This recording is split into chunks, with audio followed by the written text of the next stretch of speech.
Ladies and gentlemen, this is Joe's Classic Video Games back with another cool pinball repair video for you this evening. We are working on the fantastic Williams Grand Prix electromechanical pinball masterpiece from the 70s that Williams put out. This is a pretty complex electromechanical game, and one of the things that gives a lot of trouble on these, not really because of a design flaw or anything, but it hasn't been serviced in a long time, are the bonus stepper units on the playfield of these Grand Prix. It's also on a few other games. This was one of the last E.M machines that Williams made, and therefore it's a really complex game. There's a lot going on. If you look, they've got two flippers, of course, two kickers, of course. They've got 4 drop targets, and they're the big mechs that had 1 drop target each. 2 pop bumpers. There are 3 saucers. There are 2 spinners. The spinners control a little mech that makes these lights advance. And then there are 2 bonus ladders, which is unique. Usually you don't see 2.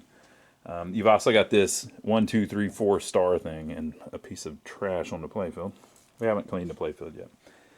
So it's a very complex game. It may not look like it if you're more used to modern games, but for an electromechanical game, this is a very complex game. So we're at a point where the game will not reset. On the previous video, we went through and did everything on the bottom mech board, and we did everything in the back box. And then whenever we try to reset it, it reset all of the score reels, and then we get this. It's just running and running and running and running and running. And I believe that that's going to be because of a problem that's going on with the bonus units on the bottom of the playfield. So that's what we're going to mess with on this video. First thing I'm going to do is turn it back off, and we're going to pop the playfield up so we can see the bottom of it. So the deal with these E.M pinball machines is that they just need to, all of the switches need to be cleaned. Everything has been sitting a long time. And so it depends on electricity traveling through contacts to make the thing work. And if everything's been sitting forever, all the contacts are dirty. So if you look at like just an average relay, you can see that the switches, see how they're all black down there? Like, do you see how those are black? So when this pulls in, the one contact is barely touching the other one, and because of the dirt and the grime on the contact, it's just power can't get through it and it doesn't do what it's supposed to do. Right? So all of those need to be cleaned, every freaking one of them. Now, at the beginning of the game, after it resets the score reels, it needs to mess with these stepper units. Now, if you look at this one, this is the bonus unit. It appears to be on the first position. So it looks like it has reset all the way back to the beginning. I believe it's supposed to step back up after that, but we'll see here in the schematics later. But this one is kind of doing its thing. All right, moving back and forth. And there are switches here on the side. This is the whole deal right here. These switches need to open at a certain position. So we're all the way back. The switches have opened. 2 sets, right? And then this one has closed. Now when it goes back the other way, when it steps up 1 position, that switch should open, that one should close, and that one should close. So are those closed? Well, they're closed if electricity is getting through them, but if they're dirty and haven't been cleaned, then if electricity is not getting through them, they might as well be open. Or they might as well not even be in the game because they sure ain't contacting like they're supposed to, right? So that's the problem. And then if you look there, since there's 2 on this machine, there's another one up here. And as you can see, it has not reset. So that was our problem. No matter, for whatever reason, that could not reset. Now the way these are, let me go back around to the other side, or I'll show you on this one. The way it resets at the beginning of the game is with this coil. By this pulling in, it puts this little cam here, this little rod, lifts something up back here, this, which means when this pulls in, it allows this ratchet to go all the way back, this wheel to go all the way back, instead of going back one position at a time. So if that's not in, when this one pulls in,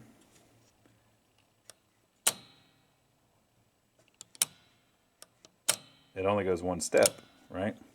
That's because at the end of the ball, it needs to count the bonus one position at a time. But at the beginning of the game, it doesn't need to. So it can, if this is in, when this pulls in, it goes all the way back. Okay? So that should have happened here, but for whatever reason, it's stuck on like the third position. Since that never got back to home, it never opened up this switch and closed the other switch, which is all involved in getting it to the position where you can start the game, where it's going to kick the ball out and all of that. So let's see if what happens whenever we mess with these. So if I pull this in and I hit this, it should reset all the way back to 0. Okay, it's locked up harder than a rock. It won't even try to move. So that is your problem. Because it's like that, it's weird because, look, the plunger will move, but the bracket won't. So what's going on is this needs lubricated. It won't pivot. If I force it, it will. And if I force it, it's not going to hurt anything because it's just metal on a shaft. Yeah, so you see how it's barely moving?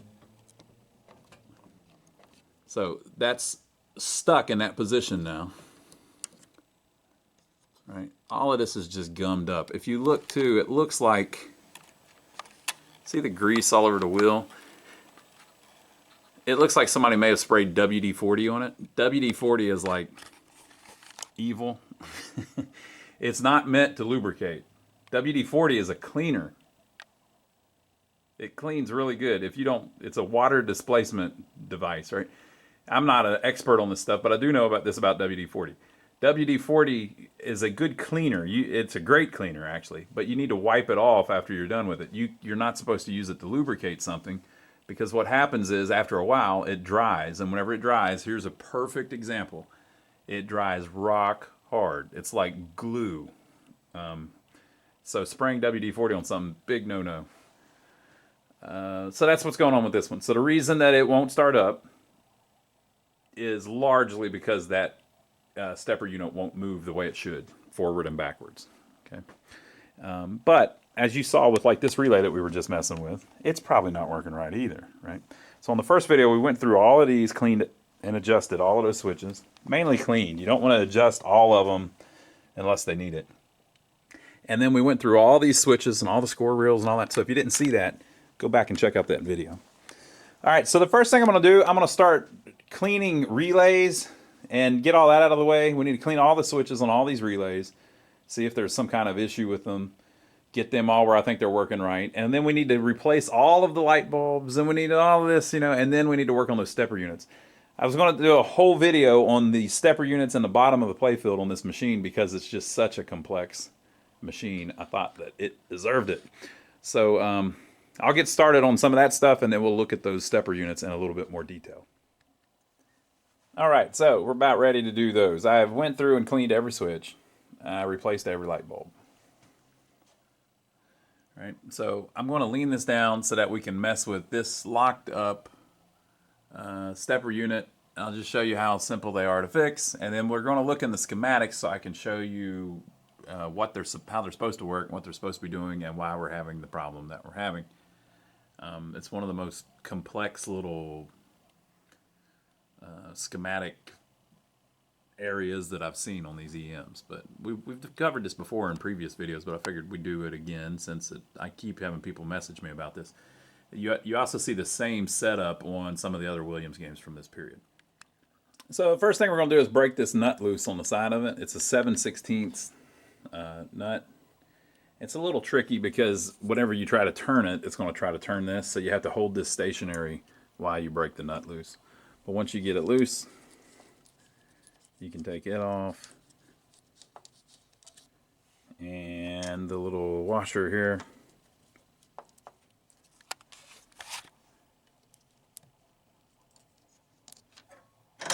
And then you can take the spider off. What I usually do is I kind of lay it down somewhere where it's in the position that it basically goes back on. You can really only put it in 2 positions because it's keyed. And it's kind of obvious which way it needs to go, but if you lay it like this, then there's really no problems at all. So the next thing I'm going to do is I'm going to clean all of these rivets here. See all the grease and dirt on them? You can use just a degreaser or some kind of cleaner, but what I use is like light sandpaper. I just sand them back as shiny as I can get them. All right, so nice and clean. Don't forget to clean the spider tips, contacts as well. And then I put dielectric grease on it. Synthetic grease, it's the stuff we use. Dielectric, so that it doesn't short out all of the contacts on the stepper unit. And that helps it smoothly move around, right? But that's not really our problem. Our problem is more on this side, right? So these you can disassemble the entire thing. You can see that there's a nut on the back of that bolt in there. And take all that apart to get it where it freely moves. We also have this one. If you notice when this goes up, this piece here should tilt in. There's a pivot here as well. That's also stuck because of their WD-40. Let me see if I can get it to do it just so you'll see that it does do it. That should pivot in. When this pulls back, this should go in, right? This spring should pull it in. So that's not working either. So if you disassemble it, you can take it all apart, clean it all up, blah, blah, blah. But you can usually break it loose by just putting a little oil on it. So I'm going to put oil here and just work the pivot back and forth until it frees up. And I'm going to put oil on this and work it back and forth until it frees up. And for the oil, I just use 3-in-1 oil. This is like the best stuff ever. If you need any of this stuff, we've got a link to it on our website. Go to lionsarcade.com, the link's down below. And there is a parts page on our website. If you look up the top, it says parts, where we've got stuff like this and this listed that you can buy on Amazon. And if you buy anything on Amazon, it gives us a tip, so we appreciate that. But yeah, I'm going to put a little oil on it and work them back and forth and see if that's enough to free it up. If it is, then we'll roll with that. But if it's not, we'll have to disassemble the whole thing. All right, so I did take that post out. I wasn't getting it as nice as I wanted it. So there's a bolt on the back and then the post. This just slips on, and then this slips on, and then there's a little washer, and then they have the spring in that groove, which kind of holds it all together. And since there's no movement really this way, it's all pivot. It's not pressed on or anything like that. There's no clip or anything holding it on. So I'm just going to clean this all up as good as I can. Oil is actually a good cleaner, or you can use WD-40 or whatever you want, any kind of degreaser, just to get it as clean as you can so that it pivots nice. So, oiled it up. It will now literally move as easy as that.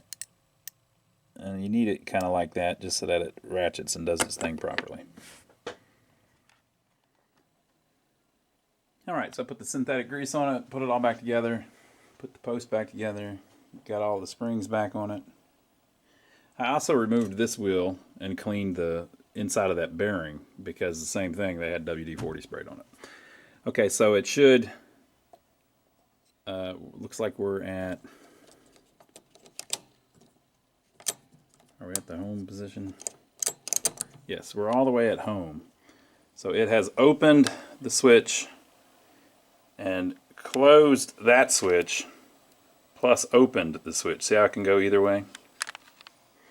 So that's the home position. It's all the way back. Then when it steps up one position. We should have opened that back switch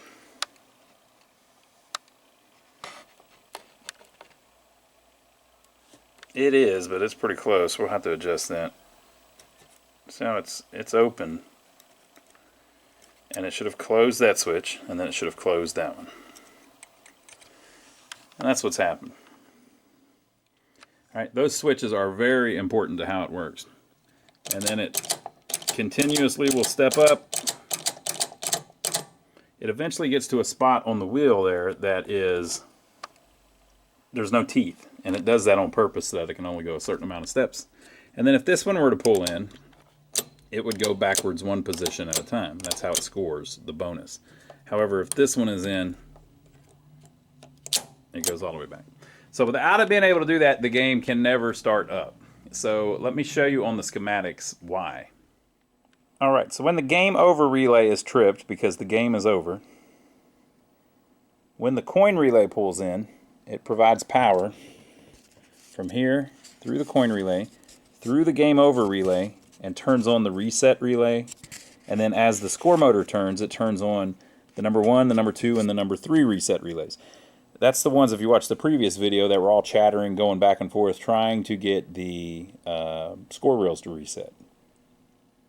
Okay. The reason they have them on the impulse reel of the score motor is so that they close over and over again, so that it pulses the score reels over and over again. If they just held on, the score reels would just pull in and they'd stay there. They wouldn't move. Because the score reels, it has to release the coil for the score reel to move forward. So it starts pulsing that and turning the score motor. I mean the score motor.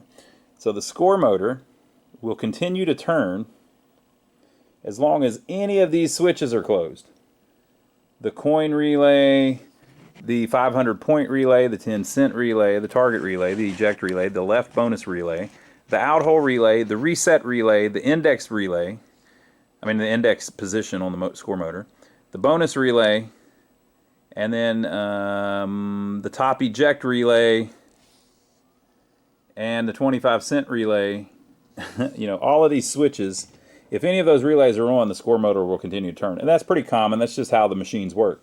But since we're dealing with the reset, what we're concerned about is the coin relay and the reset relay.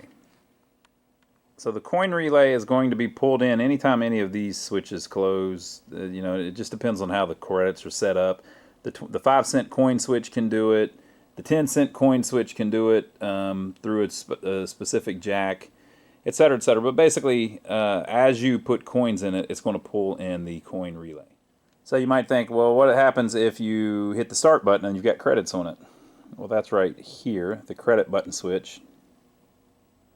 If you press the credit button switch, as long as the credit unit is not at 0, and as long as the game over relay or the ball count unit 0, break switch, if any of these are connected, it will pull in the credit unit reset coil. It will take one credit off the credit unit, and then there is an end of stroke switch on the credit unit that will jam together. That's what that is. And turn on the coin relay. So all roads lead through the coin relay. So the coin relay closes. If the game over relay, if the game is over, again it will start the reset relay, right? The reset relay will hold itself on through a switch on itself as long as one of these switches is still closed. So a switch on the score motor. So whenever the score motor gets back to its home position, if there's no other switch holding the reset relay on, the reset relay will turn itself off. Or the left bonus relay, the right bonus relay, or the drum unit 0 break switches. So basically the reset relay is going to stay in until all of the drum units on the score reels get back to 0, and it will open up 20 switches. All 20 of those switches can hold on the reset relay. And there is also one on the right bonus relay and the left bonus relay. See that it says that it's normally open, right?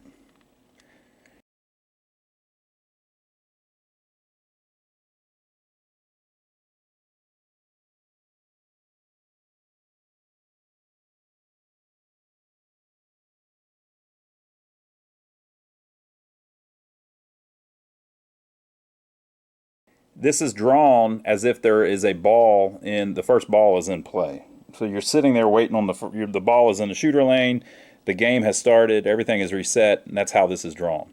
So that's why it's drawing all of the drum unit zero break switches as open, because all of the scores are at 0 the way this is drawn. The right bonus relay, that switch is open, and the left bonus relay, that switch is open. As long as one of those two switches is closed, the reset relay will stay on. So the left bonus is reset by a coil on each one. We'll just look at the left one. The left bonus reset relay is turned on by the reset relay. This is just a game at the beginning of the game. You can see it can also be done by the out-hole relay, which is between balls. So the reset relay, as we saw before, is pulled in. That switch will close, and it's going to open the left bonus total reset coil and the right bonus total reset coil. That's that little one with the bar we were talking about. It's going to pull that in, and then because this is on the score motor, just slightly afterwards, whenever the score motor gets to position 1D, that switch will close, and the left bonus reset will reset. That other coil will pull in, which will make it go all the way back to the beginning like we just did by hand. So here's the real tricky part. The reset relay, you saw, resets it all the way back to 0. Well, when it does, there is that switch on the bonus unit that can go 2 different ways. So again, this is how it's drawn at ball 1 after it's reset, all of that, right? So what happens when it goes all the way back to 0, that switch actually opens, and that switch closes, right?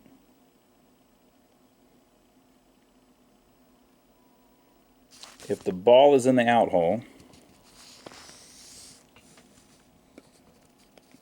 and if the score motor is, closed, it's at its home position or whatever, on the index or whatever, the ball is in the out hole, power, depending on the alternator relay, if it's on the left or right bonus unit, but power will go through there. This will turn, because you got all the way back to 0 when it reset. Power will go through here, the bonus relay isn't on, and it will turn on the out-hole relay. Once the out-hole relay is turned on, it will hold itself on through a switch on itself. Okay? Now, once the out-hole relay is on, this switch, again, this is drawn how it is at ball 1. I've got dirt all over my hands where I've been working on this machine. This switch will close, and as the score motor turns, when it gets to position 2A, it will tell the left bonus unit to step up. So it will move it up 1 position so that it's not on 0. So at the same time, the out-hole relay, this switch will move up to here. And when you get to 4A, remember you just did 2A, when you get to 4A, 2 positions afterwards, it will kick the ball out. So back looking at the reset relay, once you got to the 0 position on the bonus units, all of these should have been open, which means that even though the reset relay had its switch on, it would have fell out, as well as the number 1, number 2, and number 3 reset relays. And then it can't turn on again after it steps the left bonus or the right bonus unit back up 1 position at the beginning of the ball, because the switch on itself is in line to it. So essentially, it's resetting the bonus units all the way back to 0, which makes the reset relay fall out. That turns on the out-hole relay. The out-hole relay makes it step up 1 and then kicks the ball out. So we're at the position where it's reset to 0, or it's trying to reset to 0, and that 1 couldn't get all the way back.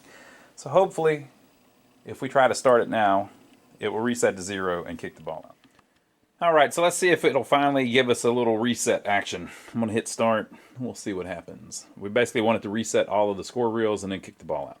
It's resetting the score reels, and it kicked the ball out. Cool. It says ball in play 1. Look at that flipper. Look at that. Alright, if we were to shoot this rusty pinball up here and hit something, it is scoring. Now, if you hear that noise, and That's the change relay. See the lights going back and forth? It's switching back and forth. It's called the alternating relay on some things. There's probably other ones that it's supposed to do, but all right, so that's all I really wanted to do. I wanted to make sure that we could get it to where it resets. So let's run the bonus up. How do you even do that? Advanced bonus. Boy, those chimes sound great, don't they? And then whenever we lose the ball, it should count that down. I don't know if it'll properly do it. We'll troubleshoot all that later. We're at 30,200 points.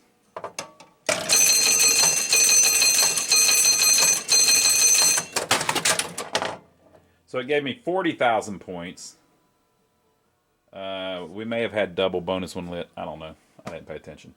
But it's kind of working. It's ball and play number 2, blah, blah, blah. So I think that fixed the reset thing. But we can't really test or play the playfield in the shape that it's in. So we're going to have to clean the playfield first. All right, folks. We're going to clean up the playfield a little bit. This is what we're starting with. It's actually in pretty good shape.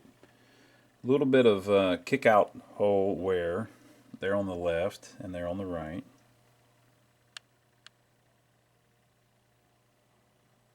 And then there's a little bit there at the top, out of that top saucer. They have put Mylar down over it. You could remove that Mylar and touch it up, but it's a pretty big job, really. I know a lot of people do that on more modern machines, but on these old ones, in my opinion, it's not worth doing. Unless it's just really bad. We've done it with varying success. The problem is the paint comes off the playfield pretty heavy on these older games. If you do it on a newer one, which I would classify as mid-80s and up, yeah, you can peel the Mylar right off with a heat method or a freeze method. But if you do it on these old ones, you're just going to peel all the paint off. So it makes a bigger mess than it was. And I don't like doing it. So that's that. So we're going to clean it up, make it look as good as possible. But again, this is what we're starting with. But we'll do it in fast forward so you don't have to suffer through all of it. I'll get Joe in here and play a little music so you can watch him do it.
folks, this is what we ended up with.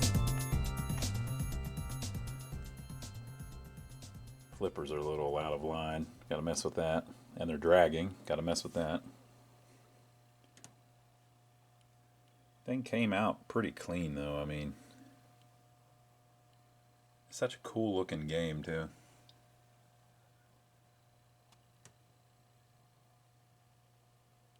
Awesome. So let's mess with the flippers a little bit, see if we can get that straightened out. So I'm going to figure out why the flippers are dragging. If you see here, you don't want that. If you look back here, it is elevated a little bit. So if it was like that the whole way, we'd be fine. But down here, it's touching the playfield. You might be able to bend the. See how it's just they're drooping. Don't want that. And not only is that one doing it, this one is doing it. We just want that up a little bit. Your flippers do not have to be real close to the playfield. So a lot of times it's not actually the bushings. Everybody thinks it's the bushings. A lot of times it's not that. It's somebody swapped a flipper bats sometimes. Or it's the whole assembly is loose on the bottom of the playfield. That could be too. So let me pop up the playfield and let's just see what's going on. See if we can get it to raise up a little bit, or if new bushings will fix it, or if maybe a washer will fix it, or what the solution is. So here is the flipper bushing. It's just been my experience that that's not the problem. I know people always say, oh, put new bushings on it. I've got the bushings. We can put new bushings on it, but it usually will not fix it.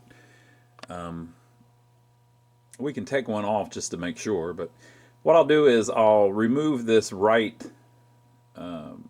flipper, the bat, and we'll take that bushing off, and we'll just take a look at it, and we'll look at a new one and see if it will do anything to raise up the height of the flipper. Usually that's a big negative. Alright, so that is the one there on the right that we took off the game. It's upside down.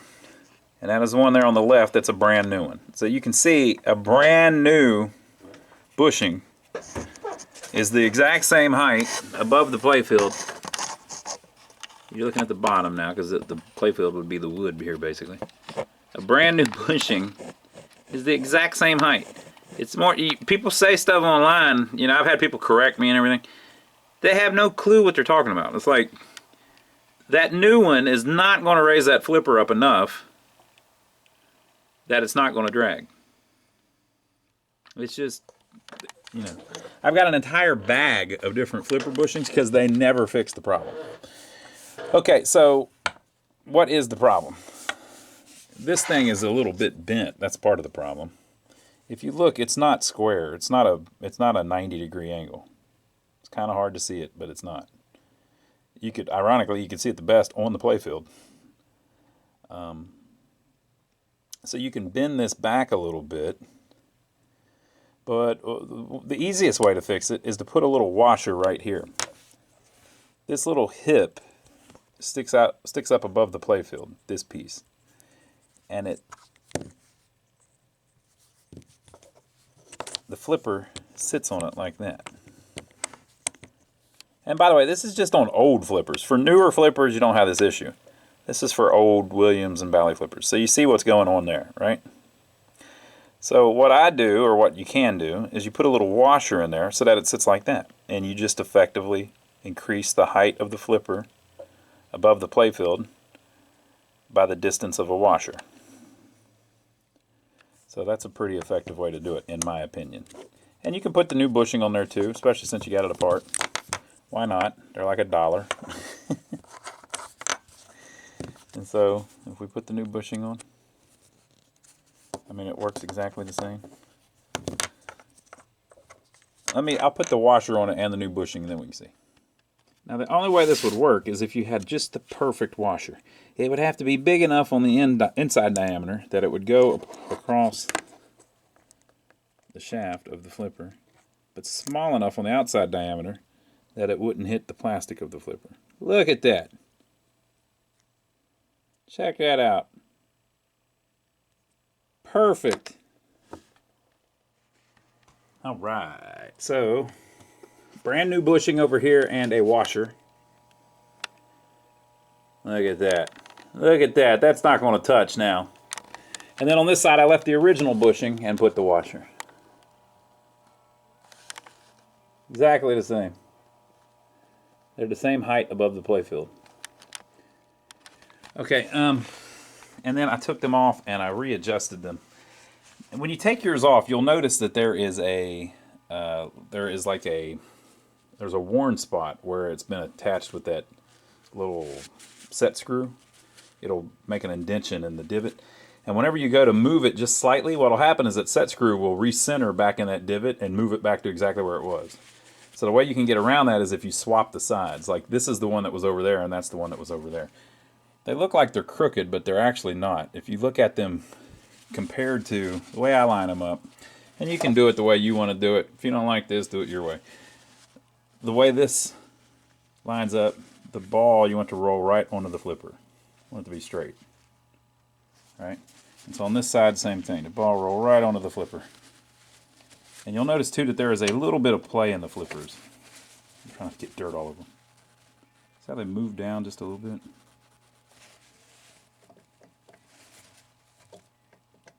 So it's hard to get it perfect, but they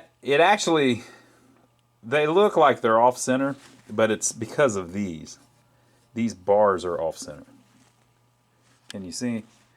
Like the apron is centered, and the flipper things are centered on the apron.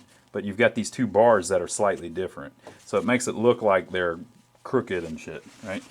And then these little posts, everybody thinks you line them up with those. Not really. Line them up with your end lanes. Now on some games, if it's more of a wide body, they pretty much have to be down farther. They can't be like this. And if you look on the flyer for the game, a lot of times you'll see that they weren't lined up like that. They were more droopy. And by having it aimed down just a little bit, it changes the trajectory of the game a little bit and makes it where you can let the ball roll down the flipper and then sling it farther.